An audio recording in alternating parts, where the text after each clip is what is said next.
Hello everyone, welcome back to my channel. সবাই কেমন আছো? এর আগে আমি তোমাদের সাথে শেয়ার করেছিলাম ষষ্ঠী আর সপ্তমীর মেকআপ লুক। আজকে আমি তোমাদের সাথে শেয়ার করছি অষ্টমীর একটা মেকআপ লুক। তো অষ্টমী মানেই আমরা যেটা বুঝি যে লাল সাদা শাড়ি। আজকে আমি সেরমই একটা লাল সাদা শাড়ি পরে আছি, আর এই শাড়িতেই আমি তোমাদেরকে লুকটা করে দেখাবো। তো পুরো ভিডিওটা সবাই দেখো, আর লুকটা কেমন লাগলো সবাই অবশ্যই জানাবে। তো প্রথমে আমি স্কিনটাকে একটু মেকআপের জন্য প্রিপেয়ার করে নিচ্ছি, আর তার জন্য প্রথমে আমি রোজ ওয়াটার স্প্রে করে নিয়েছি। আর এবার আমি ইউজ করছি রেকর্ডের একটা গ্রিপ প্রাইমার। রেকর্ডের এই গ্রিপ প্রাইমারটা কিন্তু ভীষণ ভালো, স্কিনটাকে অনেক বেশি হাইড্রেটেড করে, আর স্কিনে একটা আলাদাই গ্লো আসে, যেটা তোমরা এক্ষুনি আমার ফেসে দেখতে পাবে। আচ্ছা, এরপর কিন্তু আমি আমার ফেসে একটা ময়শ্চারাইজার অ্যাপ্লাই করে নিয়েছিলাম, সেটাও রেকর্ডেরই, কিন্তু সেটার ক্লিপটা নিতে আমি একদমই ভুলে গেছি। এবার আমি ইউজ করছি নাইকার একটা লিকুইড হাইলাইটার। শুধুমাত্র আমার ফেসের হাইলাইটিং পয়েন্টগুলোতে আমি হাইলাইটারটাকে অ্যাপ্লাই করে সেটাকে সুন্দরভাবে মেল্ট করে নিচ্ছি।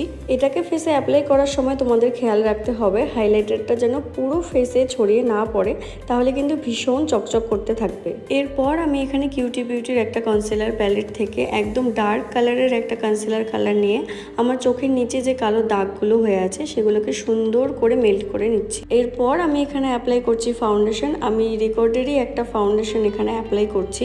রেকর্ডের ফাউন্ডেশনটা যেহেতু ভীষণই হার্ড, তাই আমি ফেসটাকে দুভাগে ভাগ করে নিয়ে প্রথমে এক সাইড আর তারপর আরেক সাইড এইভাবেই ফাউন্ডেশনটাকে অ্যাপ্লাই করেছিলাম। এরপর আমি একটা ওয়েট বিউটি ব্লেন্ডার দিয়ে সুন্দরভাবে আমার ফাউন্ডেশনটাকে ব্লেন্ড করে নিচ্ছিলাম।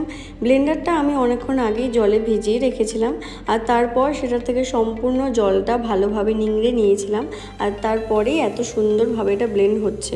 তোমরাও ঠিক এই টেকনিকটাই ফলো করো, তাহলে দেখবে তোমাদের ব্লেন্ডিংটাও ভালো রকমভাবেই হবে। এরপর আমি ফেসের অন্য সাইডটাতে ফাউন্ডেশন অ্যাপ্লাই করে সেটাকেও সুন্দরভাবে ব্লেন্ড করে নিচ্ছিলাম।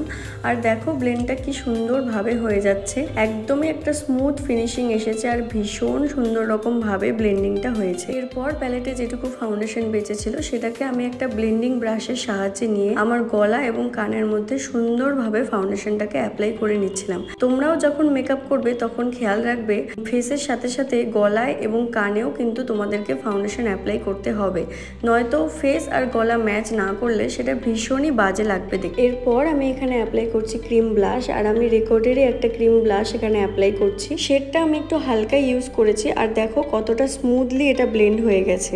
এরপর আবারও কিউটি বিউটির কনসিলার প্যালেট থেকে আমি একটা লাইট কালারের কনসিলার নিয়ে আমার চোখের নিচটা অ্যাপ্লাই করে সেটাকে আবার সুন্দর করে ব্লেন্ড করে নিচ্ছিলাম। এরপর আমি কিউটি বিউটির কনসিলার প্যালেট থেকেই একটা কন্ট্রোর কালার নিয়ে আমার দুই গালে আর কপালে সুন্দরভাবে কন্ট্রোরটাকে অ্যাপ্লাই করে সেটাকে ব্লেন্ডারের সাহায্যে ব্লেন্ড করে নিচ্ছিলাম। হালকা একটু আমি নাকেও ইউজ করেছি যাতে নাকটাও শার্প হয়ে আসে। এরপর আমি পুরো ফেসটাকে সেট করার জন্য এখানে ইউজ করছি ফরএভার 52 এর একটা লুজ পাউডার। প্রথমেই পিজা পাফের মধ্যে পাউডার নিয়ে আমি চোখের নিচে সুন্দরভাবে সেটাকে অ্যাপ্লাই করে নিয়েছিলাম। তারপর বাকি পুরো ফেসটাতে আমি পাউডারটাকে ইউজ করে সেটাকে একটা পাউডার ব্রাশের সাহায্যে সুন্দরভাবে ঝেড়ে নিয়েছিলাম। এরপর আমি আইব্রোটা করে নিয়েছিলাম, যেটা আমি আর ভিডিওতে দেখাতে পারিনি। তারপর আমি আমার আই বেসটাকেও সেট করে নিয়েছিলাম, আর এরপর আমি আই মেকআপটাও স্টার্ট করে দিয়েছি। আজকে আমি আই ম্যাজিকের একটা প্যালেট থেকে আমার আই মেকআপটা করছি। একদমই সিম্পল আর নিউড আই মেকআপ একটা করব, তোমরা কালারগুলো দেখতে থাকো। একদমই হালকা ব্রাউন কালার থেকে আমি স্টার্টটা করেছিলাম। শুধুমাত্র বেস কালারগুলোকে ইউজ করে আমি আই মেকআপটা করব। উপরে যে কালারগুলো আমি ইউজ করেছি চোখের নিচেও আমি ঠিক সেই কালারটাকে ইউজ করেছি। আর স্পেশালি আমি আজকে কাজলটাকে ইউজ করেছি। কাজল অ্যাপ্লাই করে আমি সেটাকে একটা ব্ল্যাক আইশ্যাডো দিয়ে সুন্দরভাবে স্মাচ করে নিয়েছি, যাতে একটা শ্যাডো এফেক্ট দেয়।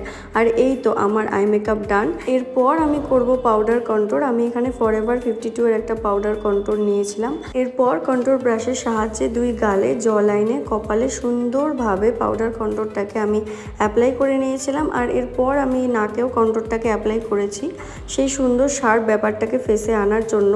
আর এরপর আমি ইউজ করছি পাউডার ব্লাশ। আমি এখানে আই ম্যাজিকের একটা ব্লাশার প্যালেট থেকেই ব্লাশটা ইউজ করেছিলাম। সুন্দরভাবে গালে আমি ইউজ করে নিচ্ছি। এটা যেহেতু ভীষণ পিগমেন্টেড, তাই আমি একদমই হালকাভাবে পাউডারটা নিয়ে সেটাকে অ্যাপ্লাই করে নিচ্ছি। ব্লাশারটাকে অ্যাপ্লাই করার পর আমি ব্রাশটা দিয়ে সুন্দরভাবে সেটাকে ব্লেন্ড করে নিচ্ছিলাম, যাতে কোনো রকম কোনো হার্শ লাইন থেকে না যায়। এরপর আমি এখানে অ্যাপ্লাই করছি হাইলাইটার। এখানে আমি হোজোর একটা হাইলাইটার অ্যাপ্লাই করছি। এটার শেডটা হচ্ছে রোজ গোল্ড। আমি আমার সেলফ মেকআপের জন্য সবসময় এই শেডটাই ইউজ করি। ডাস্কি স্কিন টোনের জন্য তোমরা অবশ্যই এটা অ্যাপ্লাই করবে। এটা ভীষণ ভালো, ভীষণ পিগমেন্টেড আর কালারটাও ভীষণ সুন্দর লাগে। তবে তোমরা যদি ফেয়ার স্কিন টোনের হও তাহলে সেক্ষেত্রে তোমরা পিঙ্ক হাইলাইটারটাকেও ইউজ করতে পারো, সেটাও ভীষণই ভালো লাগে। তো মেকআপ আমার মোটামুটি ডান, বাট আমি এখনও ফেসটাকে সেট করিনি, আর তাতেই দেখো গ্লোটা কত সুন্দর আসছে।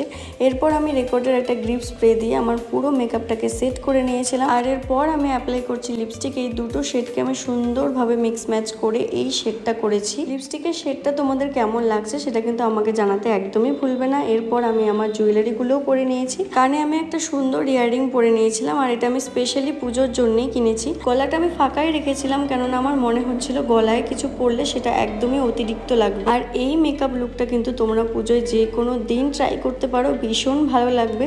শুধু শাড়ির সাথে সাথে তোমাদের ইচ্ছে মতো লিপস্টিক কালার আর আই মেকআপটাকে চেঞ্জ করে দিও। আর আজকে আমার লুকটা তোমাদের স্পেশালি কেমন লাগছে জানাতে একদমই ভুলবে না। আর এরকম আরও সুন্দর সুন্দর টিউটোরিয়ালের জন্য আমার চ্যানেলটাকে সাবস্ক্রাইব করে রেখো। টাটা।